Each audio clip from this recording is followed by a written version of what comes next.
Now, there's 4 steps. We have to get to the hard part today so we can actually finish this. This is the part that I kind of hinted at yesterday, but we never actually did it. So we're going to look at here in a little bit. So I'm going to pull a problem right from the book. Hopefully, Luke, you don't put it in the back and head it under that. things. Where's Justin? Yeah. You don't get to touch it anymore. Who is looking at the problems? All right, so Ray, I'm going to trust you on this. All right. Chapter 2.2. Ray, pick a prime number, please. Alright. 3. Perfect. Alright. Pick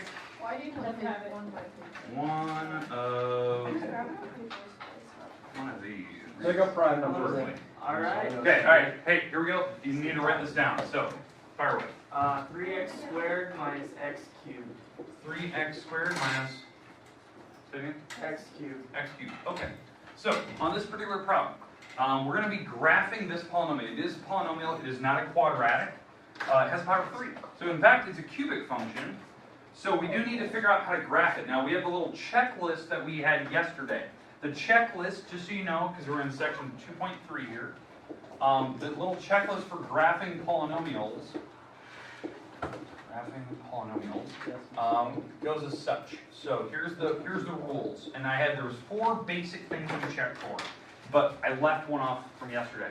The first one is where we find what they call the leading coefficients. Leading coefficient test. Okay, what this will help us figure out, it'll help us figure out roughly where this thing is going, and it will help us figure out end behavior. So we'll figure out where the tails go. So like where the main things go and the tails eventually go. We're going to look at that on this particular problem. After you're done with that, after we do the leading coefficient test, the second main test we do is for X-Intercepts. Okay, now to do X-Intercepts correctly, we factor. That's kind of the main thing. That's if you can't factor, I'll show you a little rule that we can do that can help you figure it out. It's called intermediate value theorem, but we'll get to that a little bit later. The other main thing that we do below X-Intercepts is we look at what we call the multiplicity test. And that was one we should have talked about yesterday, the multiplicity. Now, the other ones we've discussed. Y-Intercepts. Okay, for Y-Intercepts, it basically just requires substitution. And I should pick a different color here. So for Y-Intercepts, the next thing we should be able to do is to substitute things in. Substitution. We'll kind of look at that. That rule never really changes. It's not like the X-Intercepts where if you can't factor, you have to go to the intermediate value theorem. Y-Intercepts, it should always work. You should always just be able to plug in 0 and kind of solve it from there. And the last part here is the one we finished with yesterday. This was looking at not just like looking at turning points, but it was also looking at symmetry. I believe we entitled this one yesterday was the turning point test. But the second part of that was called symmetry. And that's where we should have finished yesterday. We're going to do all these checks today, but we need to talk about one simple thing. And it's not really simple, it's just one of the parts we have to look at in the middle of this problem. And then we'll try to graph this on Google to see if we're actually doing it correctly. Now obviously, if I was doing this problem on my own, I would not nearly take the amount of time I'm about to show you. Like I would just fly through each step one at a time. It'd take me about a minute. I'm done with the problem and move on to the next one. Because I'm just trying to get a rough drawing of it. I can get more exact later, but I'm trying to get a rough scale where this thing's going. But again, a lot of people always get caught up. They're like, Ward, you just took 20 minutes to explain this problem. Yeah, because I'm trying to teach you how to do it. It would take me about a minute if I was doing it by myself, not explaining to people. Just because just the rules are very, very straightforward. Like first, we're doing the leading coefficient test. What's the leading number in front of the biggest term? Negative 1. Negative 1. That's the item I'm looking at. Because, in fact, if you rearrange this thing, and you put it in descending order, like biggest to smallest, this is the leading coefficient. So since it's negative, since this is a negative number, this graph is going to do an opposite. It's going to do the opposite of what you think it's going to. So it's going to do an opposite drawing or an opposite sketch. So that means, you know, if it normally goes like down and up, now it's going up to down, that type of thing. So it's going the complete opposite where you think it's going to go because of the negative sign. Now, normally for a cube graph, because now we look at the highest degree, right? So that's n behavior. We look at the degree 3. Since that is an odd power, the tails go different directions.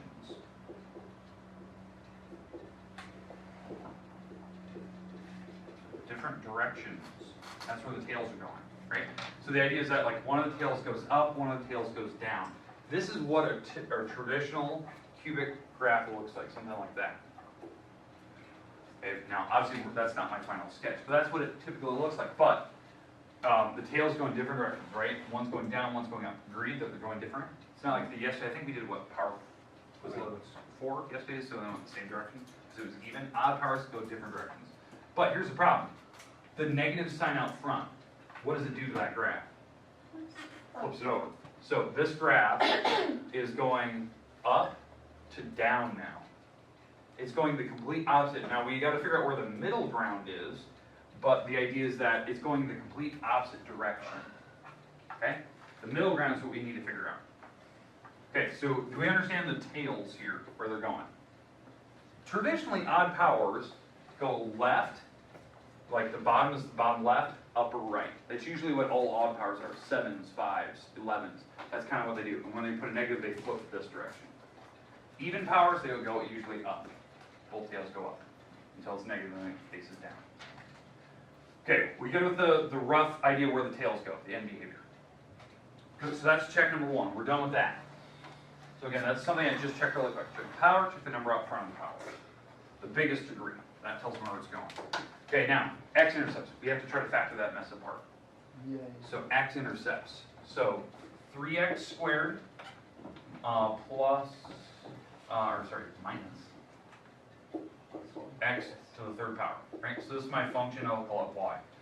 If I want to factor them apart, what do they have in common? Yeah, x squared. So if I pull an x squared out, that's 3 minus x. If I've actually factored that apart correctly. And then I can't break this up even further. That's just a monomial or a binomial. I can't really do anything with it. This is a single item, a monomial. And now what we look at here is we look at what would make each of these 0. What would make this part 0?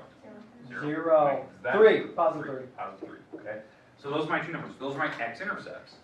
So I'm going to hit 0, and I'm going to hit positive 3.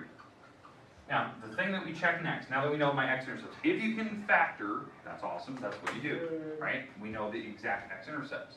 In fact, from there I even know the y-intercept, because it hits the origin. But, we have to look at the multiplicity test. The multiplicity test for factoring tells me, does it pass through that number, or does it bounce off of it? That's the thing we need to look for. Okay, what was that? We did do that yesterday. Yes, okay, I didn't know if we did. So, okay, so for the multiplicity test, we look at the powers on each of these items. So, what does an even power mean? The ends go the same way. It'll bounce. Yeah, it'll bounce. So, you're technically right. You're right. Hey, you're right. The tails do go the same direction, but in this term, it's going to bounce off of 0, because it had a power 2 on it. Now, what's the power on this last parenthesis here? 1. That is an odd power on that particular parenthesis, so there's no, like, it's not repeating parentheses. So that's a 1 there, so this is going to pass through. It's going to pass through the number 3. So, if I'm using my tails here to get kind of a rough idea, it's starting up here and it's coming down, right? It's going to bounce off at 0, and it's going to pass through 3, and it's going to keep going, and it did follow kind of where the tails, we said the tails were going to go. Tails going up and down. So did that make sense, like where it was going? The problem is I don't know where these peaks and valleys are. Like, I don't know where this thing is at. That's the question mark. That's the new part today. But I do know it's bouncing off of 0 because the multiplicity test told me that, and I know it's passing through 3 because the multiplicity told me that. Does that make sense, like the rules so far? Now, obviously, right now, like, we're doing these problems where we're factoring, like, there's a limitation. Like, there's only certain things you guys can factor up to this point. Right? We've done, 5 rules for factoring. We haven't really got to a point where you guys can factor things that have powers of 7s or 8s or something. So so we're limited on like what our answers are probably going to be. So the numbers probably are less than 2 or less, right? So that's what we're looking at if they bounces or passes. There's another problem that we're going to look at next that will kind of like narrow down like, okay, this is the way it should be because they've already factored everything apart for you. All right, but let's keep going here. So we did the X-Intercepts, we figured out the multiplicity. So this is roughly what the sketch is looking like so far. Y-Intercept, we already know it, but I do want to walk through like how do you check for Y-Intercepts. So we've done, the leading coefficient test, we did X-Intercepts. So now,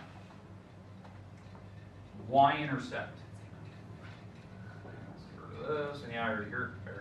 So how you do this, you take your original problem and you substitute 0 in. You substitute 0 into the problem. Because what you're actually doing is you're doing this. The x is a 0, the y is a number. That's what a y-intercept is. So we're plugging zeros into all the x's. That's what this is saying. That's how they signify it. This will give me a y-intercept. It's probably the easiest check we can do. Okay, so for the y-intercept, when we plug it in, say it. What's the answer? 0. And we already knew that. I already told you, we hit the ordinate. So I already knew kind of where we're going to hit the y-axis. But that proved it, right? Because 0 squared times 1, 0 cubed times 1, 0 squared times 3, it makes 0. So we're in the origin, 0, 0. Okay? All right, we good with that? The substitution rule? And now the last point. We got to do turning test and the symmetry to see if am I somewhat correct. Okay? From what it looks like right now, this thing is not symmetric. It's kind of doing some weird stuff on this side of the y-axis, some weird stuff on this side. It could be, but I'm doubting it from what I'm looking at in the picture. But let's do the turning point test. So this is my original function, right? Here it is. What is the highest degree? 3. Okay, so again, turning point test, you have to look at the highest degree. So in this case, the highest degree is 3, and you always subtract 1 off the highest degree. So this is 2, right? What this number is, this is potentially how many times your picture is going to turn directions. Like turn from going like down to up and then down again, that type of thing. So when we go left to right, this thing is starting like going down, right? It's decreasing. So it turns once and it probably turns twice.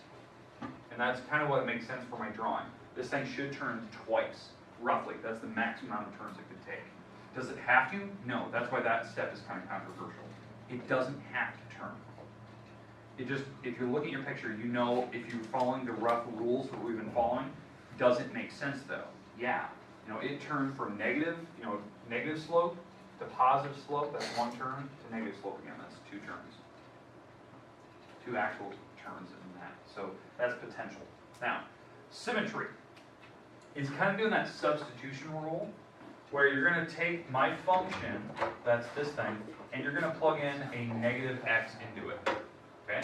So that is 3 times negative x squared minus negative x to the 3rd power. Okay, so what happens so this is going to check for symmetry. Is this thing even drawn symmetrically? So if I square the negative x, what happens to it? It's positive, so this is 3x squared, right? If I cube a negative x, It stays a negative. it stays negative. So this negative will actually come to the outside and become a positive x cubed. Now, when you look at this problem, like this is what it simplifies into. It's not the original, No. but it's not the complete opposite. An opposite of the original would have been this. That would have been the opposite of the original, but it wasn't this either. So this, since it didn't simplify to be the original, and it didn't simplify to be the complete opposite, this is not symmetric. And that's my picture on the graph is kind of showing that the left and right side of the y-axis, there's different things happening. They're not perfectly the same. It's not balanced. It doesn't look like, yesterday we did that problem where it looked like a W, like perfectly. That's symmetry. Like the left and right side look perfect. This is saying that it's not going to be that way. In fact, you can see it from the weird little bump on the So definitely not symmetric because of that test. Wait, so but if it's the opposite, it is symmetric? So if it's the perfect opposite, it would be. So it would, the only difference is, like yesterday, our problem was a W, right? It did something like that. But if it turns out that that was even symmetry, if it was odd symmetry, it would do something like this. So here's my graph. It would do something over here, and then on the other side, it would just do the complete polar opposite of it. Like, it looks symmetric, but they're just doing opposite things. One's going up, one's going down. That's odd symmetry. This one potentially had a chance to be odd, because it was going two different directions.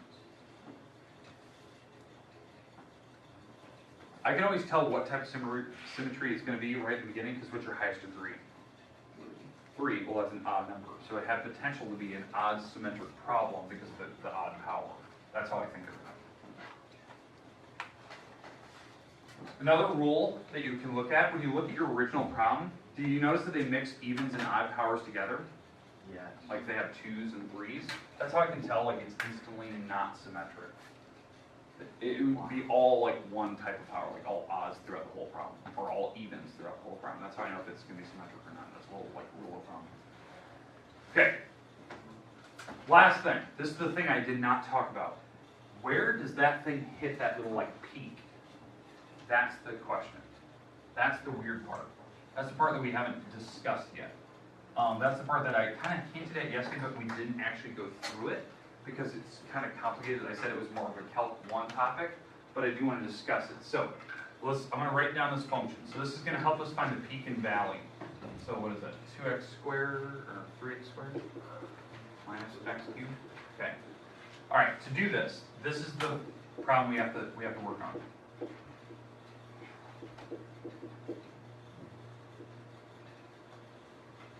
Like this function, this differential quotient, can help me find that. Because what this function does for us, this differential quotient, the thing we did in the last test, this thing is a big fancy word for slope.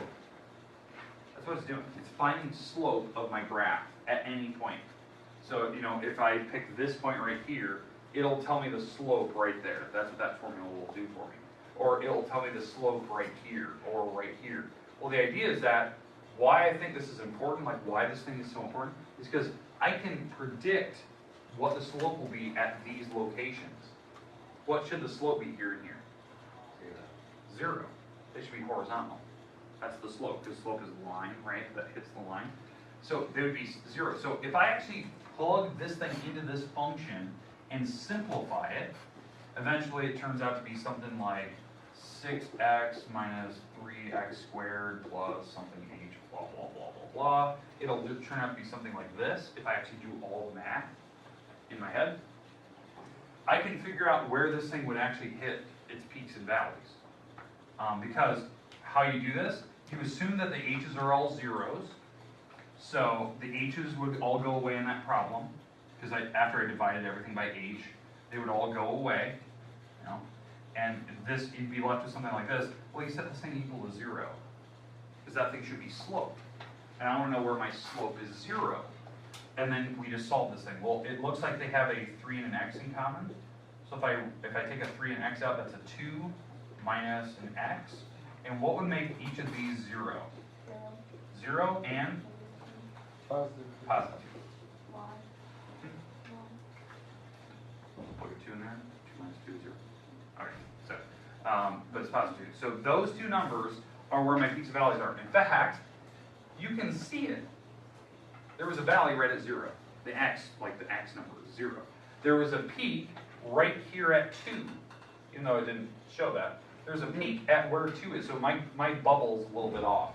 It should be at 2. That's where the peak should be. And if I want to know what the peak is, like what this number is, you actually plug in those numbers. So if I were to plug 0 into this function, what do you get?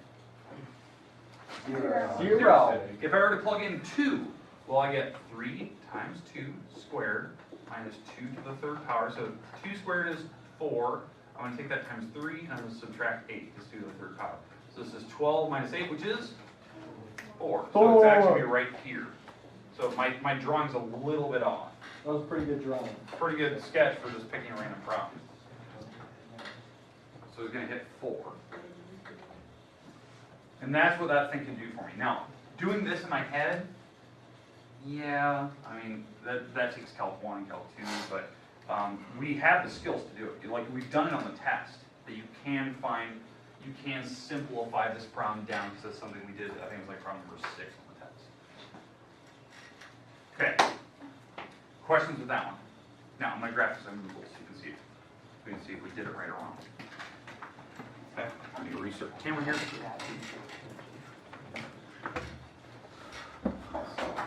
How do you remember? Was it 4? 4. Okay. What was the number 6? Number 6 I guess 4 is the was All right. Oh yeah, number 6 was like the one where you had to That's the one I had no idea what I was doing on. That's You what I just did remember. that one. Okay, so let me type this into Google, and we're going to take a look at what that sketch looks like. This is my function again. That's the one we're originally looking at, and hopefully you can see that it does match all the parts that we had. All right. Rick. You All listen right, on the sketch, so so you know let's how to take this do to something, the so you side. drew an L. Drew an And L. you wrote, I took I this. took this. Meals in bed? On a problem. Not bad, not bad. And you missed 4. Reach me when we get out. Okay, so we're going to take this function. So f of x equals what do we got? 3x squared minus x to the 3rd power. Was it 51? We're going to graph what that thing looks like. Incredible. Zoom out a little bit. That is nearly identical, Mr. Warren. I think that Mr. Ward's is actually more accurate. So, not bad. Pretty good for, for freehand drawing that thing. Pretty accurate. We knew the tails were going to go up and down because of the odd power. We knew that it was not symmetric from the left and the right side of the y-axis. We knew the peak was going to be above 2 at 4. And we knew it was going to hit a valley at 0, 0. Because of the way that multiplicity kind of told me that. Now, finding this number 2, though, that required the differential quotient, everything we've been putting together to figure out those numbers. And we knew the tails were eventually going to go off, and it was going to pass through 3, which is multiplicity. So, not bad. It's putting everything together. Again, I didn't need a calculator to do it. I can just do rough little checks and get kind of a rough scale. This is something that's really helpful for like an ACT. When you're trying to figure out, like, I can use this to predict answers. Like, if it goes, what's the answer roughly at 1? Well, I can, instead of just plugging in 1 into a really long, complicated problem, if you know roughly what the sketch is, I can get kind of an idea where it's going to be. That might be faster, like actually sketching it, like just a rough drawing of it, than actually trying to plug in a number in a really long, complicated thing. And trying to, like, simplify it if you don't have a calculator in front of you. It could be a way to simplify. Like, think about this, math testing, you're given that stupid calculator thing that's in the corner, right? That doesn't do any trig functions. But I can draw this on a white piece of paper and get a rough sense, so I can know, like, hey, this answer is going to be between 0 and 4. And maybe that's only A, B, C, or D. Maybe it's only one of the options. That is the numbers 1 through 4. So I can get kind of a rough idea where that thing's going. Okay, we're going to do one more problem, just one, and this will be my last problem of the day, just so you can see this. But I want to pick a different style. So try to pick one that was below this one down here, one that's already like pre-factored. Try to pick one that maybe has some bigger powers on it and stuff, maybe more parentheses. Alright. Okay, Pick 17 since so hold it's on. prime. Okay, all right, we're going to do one more problem, and I'm going to try to do this at the speed I normally would do a problem. Okay, so I'm going to go through this kind of quick. All right, so fire away. What do you got? Negative 3x cubed, Negative 3x cubed. parenthesis x minus 1, 1. parenthesis squared, and x plus 3. Okay. All right, this is my function, right? All right, so here we go. So to figure out where this thing's going, they've already pre-factored it for me. Awesome. I don't have to waste my time on step number 2. The problem is the coefficient test. That's hard because I don't actually know what my leading coefficient or the end behavior will be because I have to actually FOIL this whole thing out to figure out what the greatest power will be. Well, if I do the math here, I'm just going to shortcut this without actually doing anything. If I were to FOIL these two parentheses together because it has power 2, this will eventually be like x squared with some stuff in it, right? If I FOIL this out. And then there's an x back here, and then there's an x cubed up here. And eventually if I distribute, this will make 5 x's, and and eventually I'll have, the biggest power will be 6 x's. That's the idea. And eventually it'll have the negative 3 out front of it. So that's doing a little bit of like common sense check, like what will be the biggest power and the number out front of it, without actually foiling everything out. Okay, so power 6, what does that mean? That means that now ends are going the same. Ends are going the same way. Yeah. Since it's negative, they're going down. So the tails go in the same direction, they're both going down. Does that make sense? That's check number 1. Now again, doing this in my head, like knowing if I were to FOIL this all out, that takes a little bit of common sense. Figure out what the biggest power is going to be. Okay? Now, X-Intercepts, they've already factored. Perfect. So I already know my X-Intercepts. It's going to be 0, I'm sorry, I'll put up here 0, 1, or negative 3. Those are going to be my X-Intercept numbers. So 0, 1, or negative 3. Now, I have to figure out if it's bouncing or if it's passing through these. So let's go to the first one here. So since it was a power of 3 on this 0, what does that mean? Passing through. So we're going to be passing through 0. Or, passing through 0 this way. So we're passing through 0 and it could be going up, it could be going this direction. But I'm passing through at some point like that, right? Okay? The next one, the number 1, it's going to bounce. It has power 2 on it. So at some point, I'm going to be bouncing off of this thing. So maybe it's doing something like this, so it makes more sense for the numbers. So maybe it's bouncing off of that, like that. So it's passing through 0, it's bouncing off of 1, and it's passing through negative 3, because it had a power of 1. So it's probably doing something like this. And the tails are going down. Now, I can already tell by looking at this graph, roughly, not symmetric. Definitely not symmetric. From the right and left side of the y-axis, the x-intercepts are even the same, so I'm not even going to check for symmetry, because I know it's not symmetric. Y-intercepts, it already went through the origin, so I don't really care. I'm not even going to check for y-intercepts, so I don't even need to substitute. If I plug zeros in, they're all going to be zeros anyway, because it's 0 times everything. Turning point test, how many times should it turn? Well, the biggest power is 6, right? So 6 minus 1, it should turn directions potentially 5 times. It won't have to, but it potentially will. So maybe 1, 2, 3. This one only looks like it turned 3 times, but maybe it did a weird turn up here somewhere. Like up here, maybe it did like a weird turn. So it has potential of turning 5 times. It looks like to me it's only turning like 3. 1, 2, 3. So 1, 2, 3. Yeah, it's only turning 3 for right now. That's what it looks like for me. And we already checked symmetry. We already know. That's how I graph. Now, if I want to figure out peaks and valleys, I have to like plug this whole mess into this function. Okay, so this is this huge complicated f of x plus h minus f of x over h. The problem is with doing this, I need to figure out what this whole problem is. So I do have to FOIL it all out, because now I'm going to have to plug x plus h's in there. We have to do this on our homework. Or So no, I'm not going to make you do the x plus h thing. But that's something like in calculus we can do. That's roughly what that sketch is going to look like. Okay? Now, if I have a little bit of time here, I can type this in. Let's go to Google, magical Google machine. All right, so the mythical Google machine, here we go. What we got? Equals negative 3 x to the third. Parentheses. What do we got? X minus 1. Yeah, I'm not sure that. Squared. Parentheses. X plus 3. Parentheses.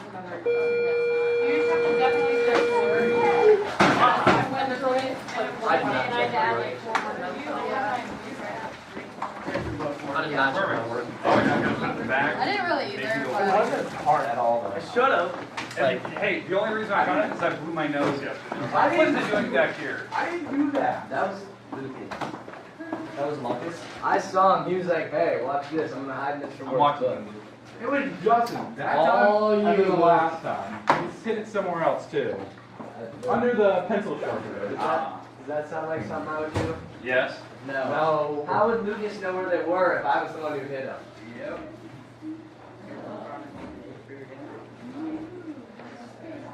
It's not hard.